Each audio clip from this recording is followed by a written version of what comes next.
बिस्मिल्लाहिर्रहमानिर्रहीम। अस्सलाम वालेकुम डियर स्टूडेंट, कैसे हैं आप? उम्मीद है सब ठीक ठाक होंगे। हम केमिस्ट्री जमात 10th क्लास की केमिस्ट्री हम पढ़ रहे हैं और हमारा जो चैप्टर है चैप्टर नंबर 9 है। केमिकल इक्विलिब्रियम से क्या मुराद है? आज हम केमिकल इक्विलिब्रियम के बारे में पढ़ेंगे। केमिस्ट्री क्लास 10th और चैप्टर नंबर 9 है हमारा। और आज का जो हमारा टॉपिक है वो केमिकल इक्विलिब्रियम के बारे में है। हमारा जो सवाल है वो है कि केमिकल इक्विलिब्रियम से क्या मुराद है। तो जब फॉरवर्ड रिएक्शन और रिवर्स रिएक्शन का रेट बराबर हो और रिएक्शन मिक्सचर के अज्जा की मकदार कांस्टेंट रहती हो तो ये हालत इक्विलिब्रियम कहलाती है। जब फॉरवर्ड रिएक्शन और रिवर्स रिएक्शन का रेट क्या हो, बराबर हो और रिएक्शन मिक्सचर के अज्जा की मकदार कांस्टेंट रहती हो तो ये हालत क्या कहलाती है? केमिकल इक्विलिब्रियम की हालत कहलाती है। तो फॉरवर्ड रिएक्शन भी हम पढ़ चुके हैं पहले। इससे पहले जो वीडियो हमने बनाई थी उसमें हमने पढ़ा था कि फॉरवर्ड रिएक्शन क्या होता है और फिर हमने रिवर्स रिएक्शन भी हमने पढ़ा था। तो फॉरवर्ड रिएक्शन एक दफ़ा फिर मैं बता देता हूं आपको कि फॉरवर्ड रिएक्शन एक ऐसा रिएक्शन होता है जिसमें जो रिएक्टेंट हैं वो रिएक्ट करते हैं और उसके नतीजे में एक प्रोडक्ट बनती है, तो इसको फॉरवर्ड रिएक्शन कहते हैं। यानी रिएक्टेंट जब रिएक्ट करते हैं और उससे प्रोडक्ट बनती है तो वो रिएक्शन होता है फॉरवर्ड रिएक्शन।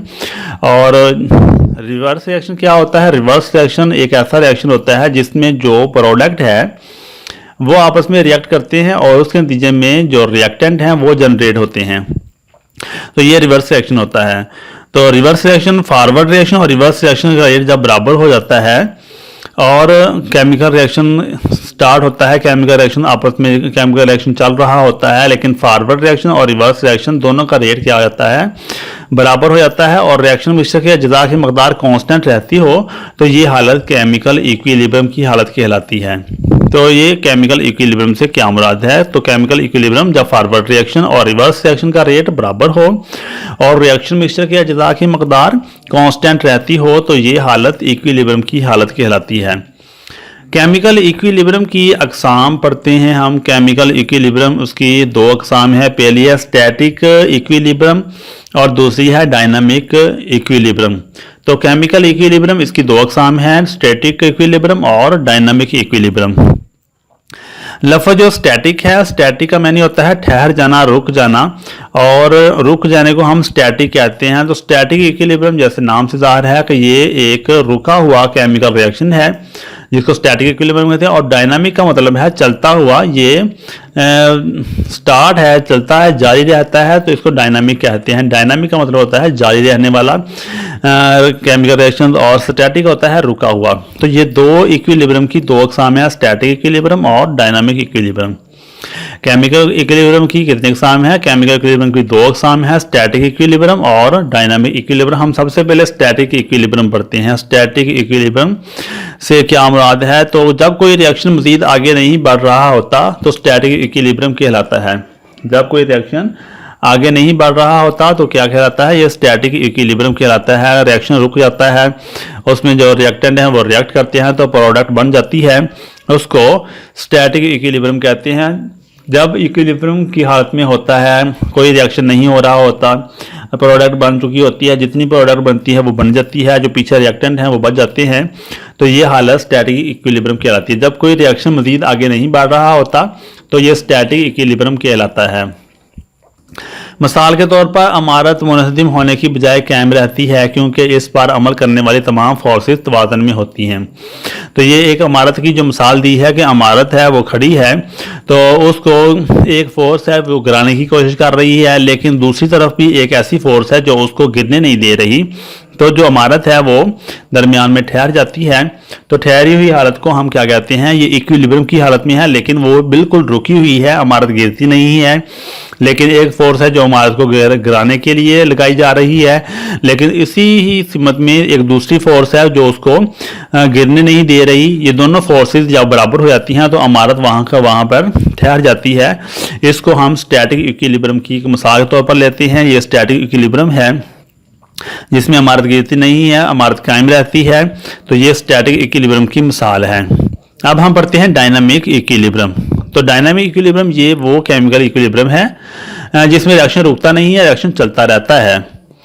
जब कोई रिएक्शन ना रुके या रिएक्शन चलता रहता है और सिर्फ इसके फॉरवर्ड और रिवर्स रिएक्शन के रेट एक दूसरे के बराबर लेकिन मुखालिफ सिमत में हो तो ये डायनामिक इक्विलिब्रियम की हालत कहलाती है। यानी जब कोई रिएक्शन ना रुके, रिएक्शन चलता रहता है, रिएक्शन रुकता नहीं है। स्टैटिक में रिएक्शन रुक जाता है, लेकिन डायनामिक में क्या है, रिएक्शन रुकता नहीं है। जब कोई रिएक्शन ना रुके और सिर्फ इसके फॉरवर्ड और रिवर्स रिएक्शन जो है उनका रेट एक दूसरे के बराबर लेकिन मुखालिफ सिमत में हो तो ये डायनामिक इक्विलिब्रियम की हालत कहलाती है। इसके कहने का मतलब ये है कि फॉरवर्ड रिएक्शन के नतीजे में जो रिएक्टेंट रिएक्ट कर रहे हैं उसके नतीजे में जो प्रोडक्ट बन रही है और प्रोडक्ट जब आपस में रिएक्ट करके वापस रिएक्टेंट को तैयार कर रही है तो ये दो रिएक्शन बेयक वक्त कंटिन्यूसली चल रहे होते हैं। एक फॉरवर्ड रिएक्शन होता है, दूसरा रिवर्स रिएक्शन होता है।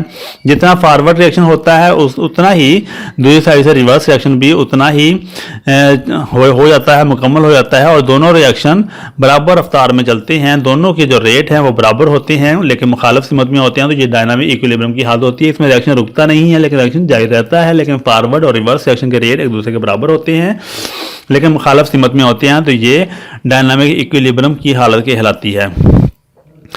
मिसाल के तौर पर डायनामिक इक्विलिब्रियम की जो हालत है उसमें क्या होता है कि फॉरवर्ड रिएक्शन का रेट बराबर होता है रिवर्स रिएक्शन के रेट के, तो ये फॉरवर्ड रिएक्शन का रेट और रिवर्स रिएक्शन का रेट क्या होते हैं, आपस में बराबर होते हैं। डायनामिक इक्विलिब्रियम की हालत में फॉरवर्ड रिएक्शन का रेट और रिवर्स रिएक्शन का रेट आपस में बराबर होते हैं। रिवर्सिबल रिएक्शंस में रिएक्शन के तकमील तक पहुंचने से पहले डायनामिक इक्विलिब्रियम कायम हो जाता है। रिवर्सिबल रिएक्शन में रिएक्शन की तकमील तक पहुंचने से पहले डायनामिक इक्विलिब्रियम कायम हो जाता है। इसे ग्राफ की सूरत में इस तरह ज़ाहिर किया गया है, जो डायनामिक इक्विलिब्रियम है उसको ग्राफ की सूरत में इस तरह से ज़ाहिर किया गया है। इसमें क्या है कि एक फॉरवर्ड रिएक्शन का रेट है जो ऊपर से कम हो रहा है लेकिन जो रिवर्स रिएक्शन का रेट है वो ज़्यादा हो रहा है। तो एक हालत ऐसी आती है जहाँ पर फॉरवर्ड और रिवर्स रिएक्शन दोनों आपस में बराबर हो जाते हैं। जितना फॉरवर्ड रिएक्शन होता है उतना रिवर्स रिएक्शन भी होता है। तो ये जो हालत है इसको डायनामिक इक्विलिब्रियम कहते हैं। तो डायनामिक इक्विलिब्रियम को ग्राफ की सूरत में हम इस तरह से ज़ाहिर करते हैं। रिएक्शन रेट है वाई एक्सिस में और एक्स एक्सिस में वक्त है।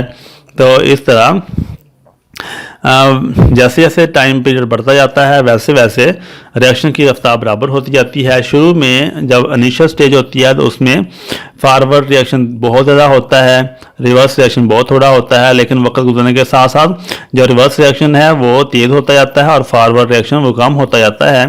लेकिन वक्त के एक लम्हे में ये फॉरवर्ड और रिवर्स रिएक्शन दोनों आपस में बराबर हो जाते हैं। तो इस सूरत को क्या कहते हैं, डायनामिक इक्विलिब्रियम कहते हैं। तो ये पेपर में अगर आ जाता है कि डायनामिक इक्विलिब्रियम को ग्राफ की सूरत में ज़ाहिर करें तो फिर आप ये डायग्राम जो है, ये ग्राफ है, ये बहुत आसान ग्राफ है, उसको बनाकर आप बता सकते हैं कि डायनामिक इक्विलिब्रियम को ग्राफ में इस तरह से ज़ाहिर किया जाता है। तो ये ग्राफ भी आपने जहन नशीन करना है। इसमें ऊपर फॉरवर्ड रिएक्शन का रेट है जो ऊपर से नीचे की जानब आ रहा है और नीचे से ऊपर को जो है वो रिवर्स रिएक्शन का रेट है।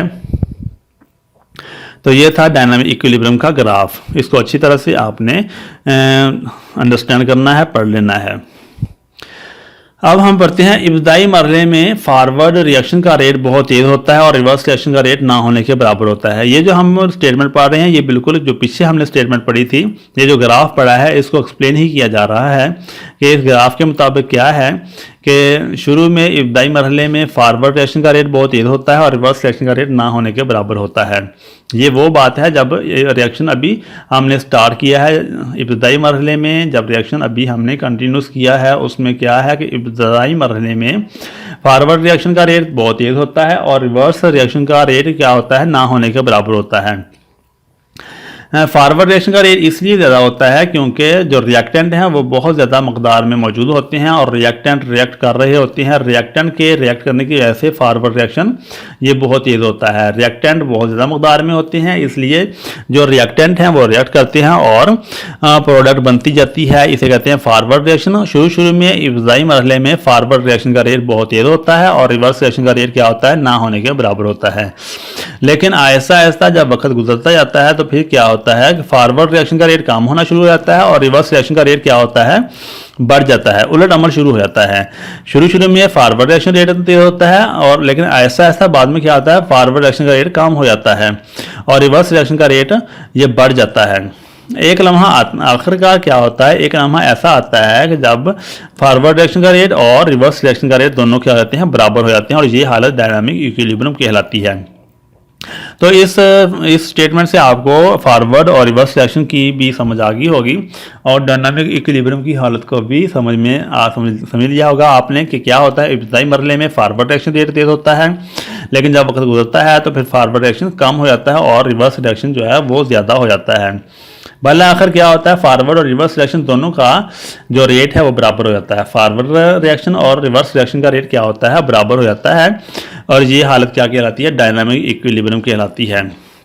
मिसाल के तौर पर अभी पहले भी हमने ये रिएक्शन पढ़ा था, हाइड्रोजन और आयोडीन के बुखारात के रिएक्शन हमने भी पढ़ा था। अभी पहले जब इससे पहला जो लेक्चर था उसमें भी हमने पढ़ा था कि हाइड्रोजन और आयोडीन, हाइड्रोजन बेरंग होती है और आयोडीन पर्पल कलर की होती है।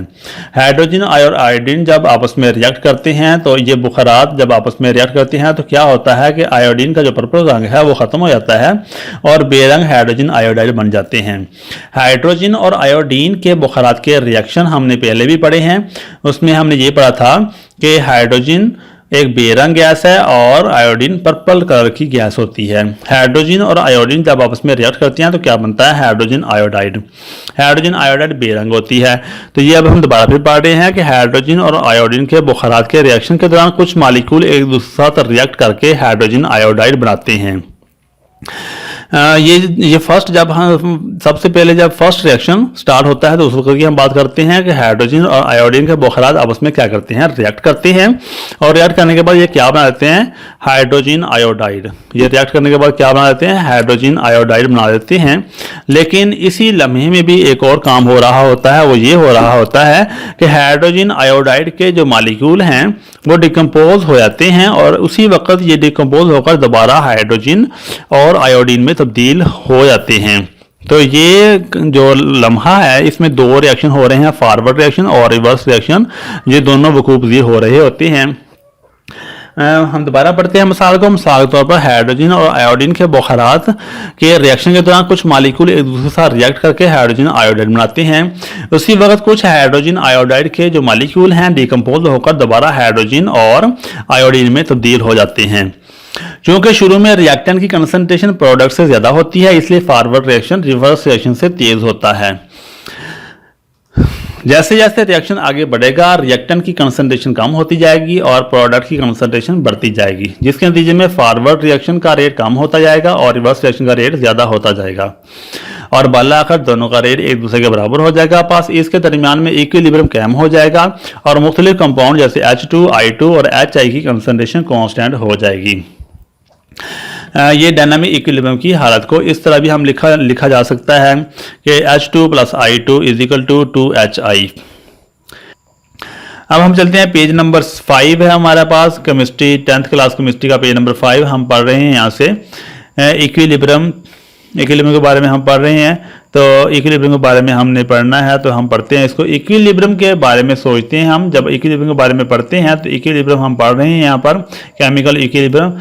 तो इक्विलिब्रियम की डेफिनेशन जो है कि जब फॉरवर्ड रिएक्शन और रिवर्स रिएक्शन का रेट बराबर हो जाता है, जब फॉरवर्ड रिएक्शन का रेट और रिवर्स रिएक्शन का रेट क्या हो जाता है, बराबर हो जाता है और रिएक्शन मिक्सचर के अज्जा की मकदार कांस्टेंट रहती है, तो ये हालत केमिकल इक्विलिब्रियम कहलाती है। तो ये डेफिनेशन आपने अच्छी तरह से याद कर लेनी है, इसको हाईलाइट कर लें।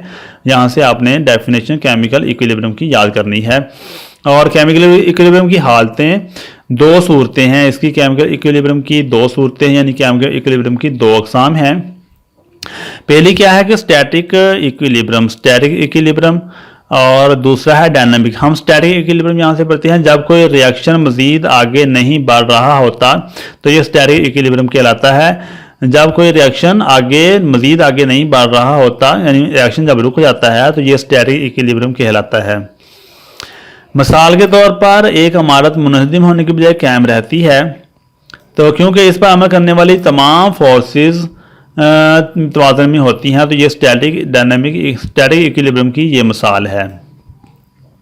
अब हम नेक्स्ट डायनामिक जो इक्विलिब्रियम है उसको पढ़ते हैं कि जब कोई रिएक्शन ना रुके और सिर्फ इसके फॉरवर्ड और रिवर्स रिएक्शन के रेट एक दूसरे के बराबर लेकिन मुखालिफ सिमत में हो तो ये डायनामिक इक्विलिब्रियम की हालत कहलाती है। तो ये है डायनामिक इक्विलिब्रियम। इसको अंडरलाइन कर लें या आप इसको हाईलाइट कर लें। तो ये स्टैटिक डायनामिक, ये डायनामिक इक्विलिब्रियम की डेफिनेशन है।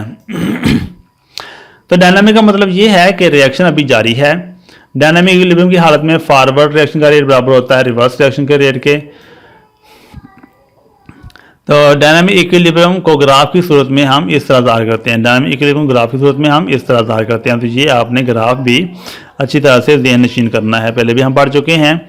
इसके ग्राफ में क्या होता है, इब्तदाई मरहला में फॉरवर्ड रिएक्शन का रेट बहुत तेज़ होता है और रिवर्स रिएक्शन का रेट ना होने के बराबर होता है। लेकिन ऐसा फॉरवर्ड रिएक्शन का रेट कम होना शुरू हो जाता है जबकि रिवर्स रिएक्शन का रेट बढ़ जाता है। आखिरकार दोनों रिएक्शन के रेट क्या हो जाते हैं, बराबर हो जाते हैं। तो ये हालत डायनामिक इक्विलिब्रियम कहलाती है। तो मिसाल के तौर पर हाइड्रोजन और आयोडीन के बुखारात के रिएक्शन के दौरान कुछ मालिक्यूल एक दूसरे के साथ रिएक्ट करके हाइड्रोजन आयोडाइड बनाते हैं। तो H2 + I2 = 2HI। तो ये इसकी मिसाल है, डायनामिक इक्विलिब्रियम की ये मिसाल है। इस वक्त कुछ, ये पेज नंबर 7 है। इस वक्त कुछ आयोडाइड मालिक्यूल डिकम्पोज होकर हाइड्रोजन आयोडाइड में तब्दील हो जाते हैं। 2HI + H2 = H2 + I2। चूँकि शुरू में रिएक्टेंट की कंसंट्रेशन प्रोडक्ट से ज़्यादा होती है, इसलिए फॉरवर्ड रिएक्शन रिवर्स रिएक्शन से तेज़ होता है। जैसे जैसे रिएक्शन आगे बढ़ेगा, रिएक्टेंट्स की कंसंट्रेशन बदतदरीज कम होती जाएगी और प्रोडक्ट की कंसंट्रेशन क्या होती जाएगी, बढ़ती जाएगी, जिसके नतीजे में फॉरवर्ड रिएक्शन का रेट कम होता जाएगा और रिवर्स रिएक्शन का रेट क्या होता जाएगा, ज़्यादा होता जाएगा। बहरहाल आखिर दोनों का रेट एक दूसरे के बराबर हो जाएगा, बस इनके दरमियान इक्विलिब्रियम कायम हो जाएगा और मुख्तलिफ कंपाउंड H2, I2 और HI कंसंट्रेशन कांस्टेंट हो जाएगी। डायनामिक इक्विलिब्रियम की हालत को इस तरह भी लिखा जाएगा, H2 + I2 = 2HI। तो ये था पेज नंबर 6, 5, 6 और 7 जो हमने पढ़ा। उम्मीद है कि जो हमने पढ़ा है वो आपको अच्छी तरह से समझ में आ गया होगा। मज़ीद इस तरह की वीडियो आप तक इंशाल्लाह पहुंचती रहेगी। हमारे चैनल को सब्सक्राइब कर लें। अल्लाह ताला हम सबका हामी नासर हो। अल्लाह हाफिज़।